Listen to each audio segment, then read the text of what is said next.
title of the installation by Dorota Nieznalska is Judenfrei, the summary of the Nazi doctrine of cleansing, the so-called cleansing, or making a city or a region free of the Jewish population.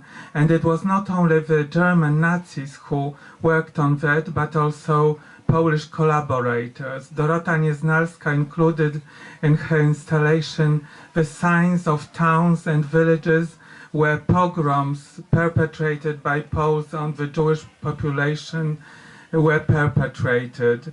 This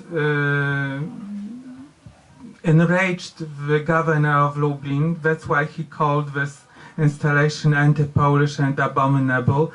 And in fact, since 2018, we have a law in Poland that forbids accusing Poles of collaborating in the Holocaust. So historians were also interrogated. I was interrogated for hours, but also historians of the Holocaust are interrogated in Poland and accused of crimes.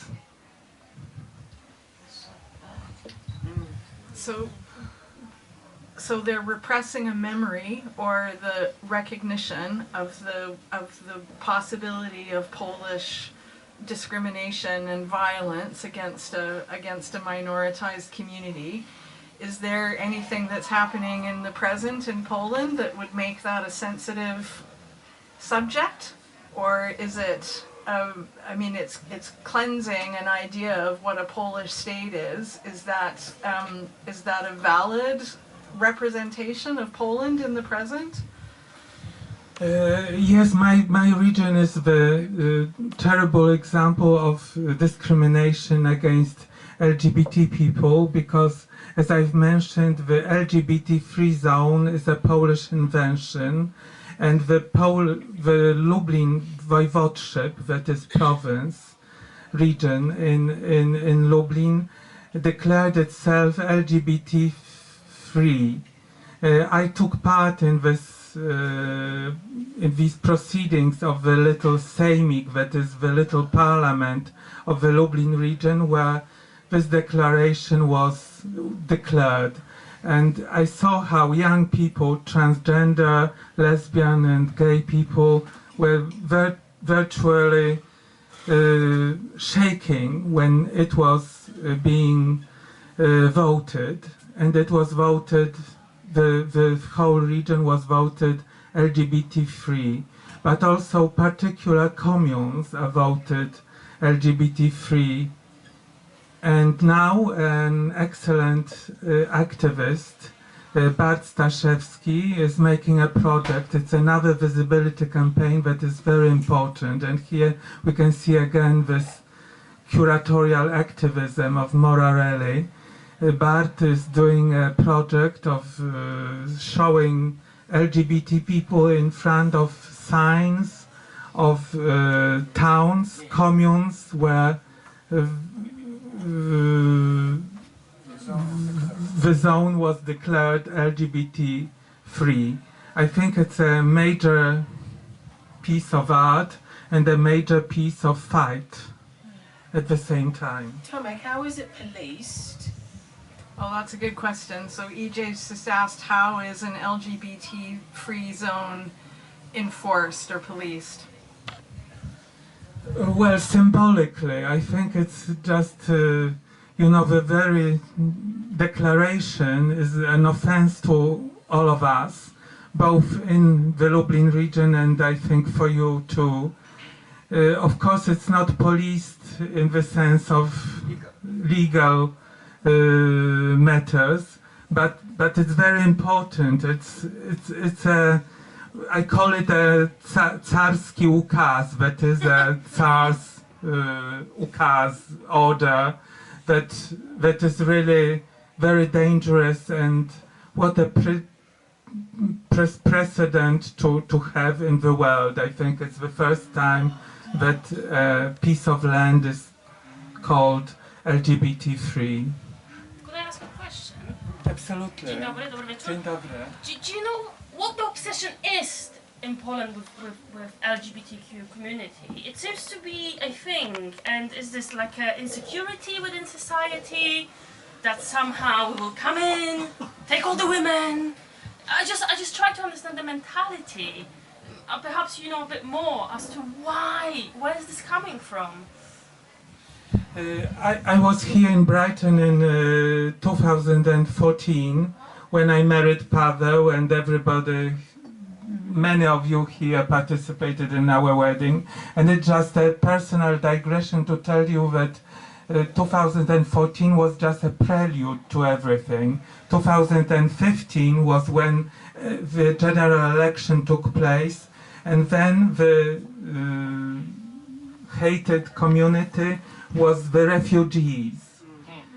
The ruling party won on the fear of refugees, and now it's the LGBT people. Very soon it's probably the ecologist. Ecologism is a term of abuse right now.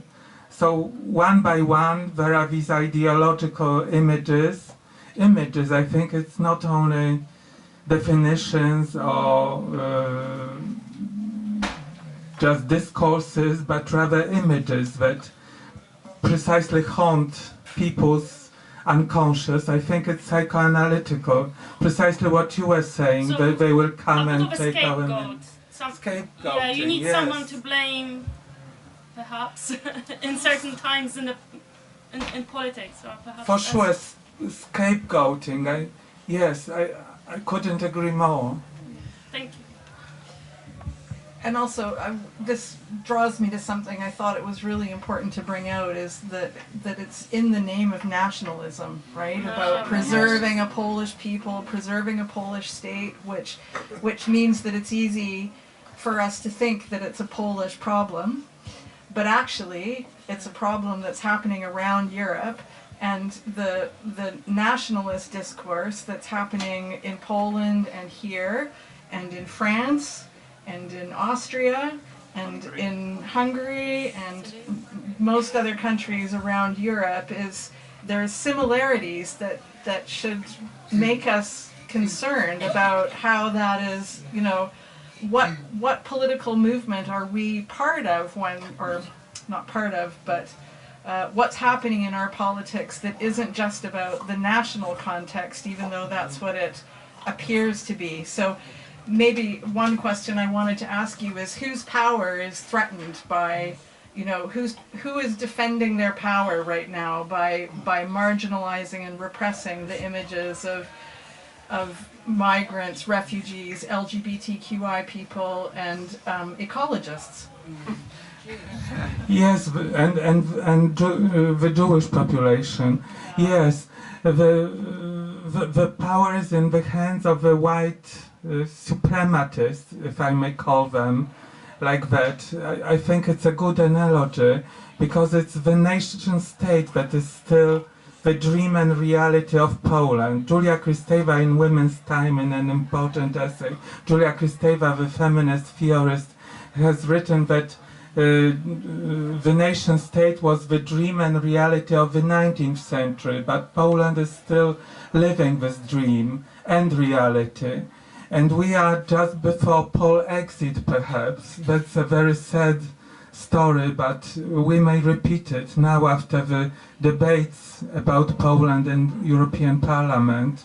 The Polish parliamentarians of the ruling party is a misnomer, a moniker, Law and Justice Party. It's has nothing to do with law and justice, and all the power is in their hands right now.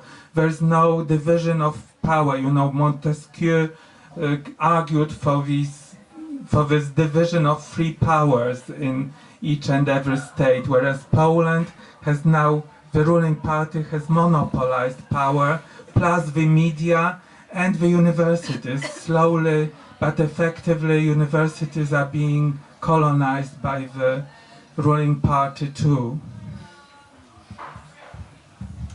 Very frightening developments. What else will you be doing while you're here, Tomek? I'm going to ask you that, and then I'm going to open for more questions. I'm going to be thanking you for your presence today. It's a great gesture of solidarity.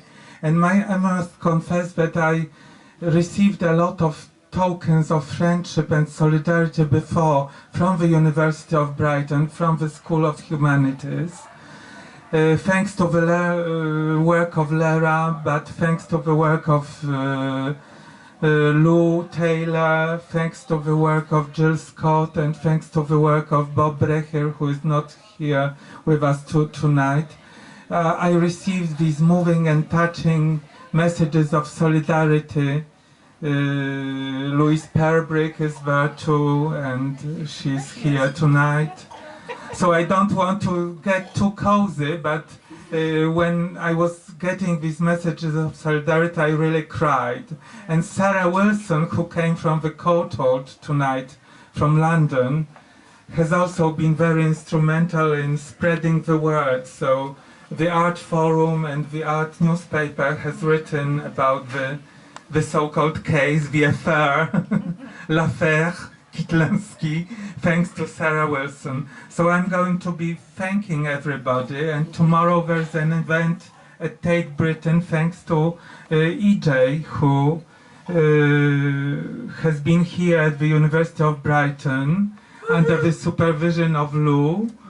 And I met them too during my two lectures, one on the young Poland, when we still had optimistic dreams about Poland, and the other about the bikini boys and girls who were anti-Stalinists. And we need more opposition. I think my message for my visit now in Britain is for international pressure. We have a lot of grassroots opposition, a lot of resistance. We have the citizens of the Republic, we have the Committee for the Defense of Democracy, and they have been great in massive demonstrations. I've joined them and I'm part of them, and I participate in the demonstrations, and they have written me also messages of support. And when I'm tried, they decided to denounce themselves to the state prosecutors. So hundreds of people will be denouncing themselves to the state prosecutor. But alongside grassroots opposition, we need international pressure, cosmopolitan resistance. Once we hear the world speaking about us, it's so important, just like under the days of communism, false communism, it was false communism, by the way, not true communism, regrettably, when we heard the voice of Susan Sontag and other people who opposed our rulers. And at the moment, we're all in the same fight, aren't we? I mean, it's one fight against one problem.